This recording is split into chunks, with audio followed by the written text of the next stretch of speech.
kuvunyelwa thina sabantu bokwenzizwi senzizwi thina bese konke kuyanezelwa. Amen. Sesizothandaza ke manje. Kuyezwakala. Nisafuna ukuya kwamanye amasiko. Amen. Funda uJohn 6 verse 1 kuphela. Kuthiwe ngizonihlalisa, ngiyanihlalisa. Esitulini sasezulwini. Amen. Ningahlali Jehova Elohim. Lihlale kuJesu. Umuntu ohlala iJesu akadubi. Awukodwa Nkosi. Awufunde sisifunda. UJohani, hayi ngokuka. UJohani impela. Yebo. Uyangifundela mntana? uJohani uqala. uJohani Chapter 1. uJohani 15 sis. 15. Mina ngikhuluma ngensini namhlanje. uJohani 15. Yebo. John 15 verse Yebo 1. 1 yebo.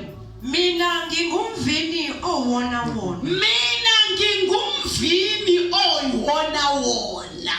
Yebo.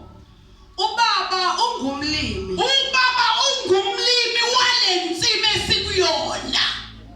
Ningayi kweminye imivini. uJesu zisho yena umvini oyiwona wona. Ningayi kweminye. Ningayi kweminye imvini. Funda verse 4 sis. Verse 4. Yebo. Hlalani kimi nami kini. Hlalani kimi nami kini. Uma sihleli kuye nawe uzohlala kithi. Akasiyena umuntu ukuba qamba amanga. Asihlale kuJesu. Singanyakaziswa. Singabi nabanye uNkulunkulu ngaphandle kwakhe. Simkhonze. Simuthande imihla ngemihla. Ngicela sithandazeni. Simuthande, simukhonze imihla ngemihla. Hlalani kimi nami kini. Hlalani kimi. Mina ngumvino yona. uJesu umvino.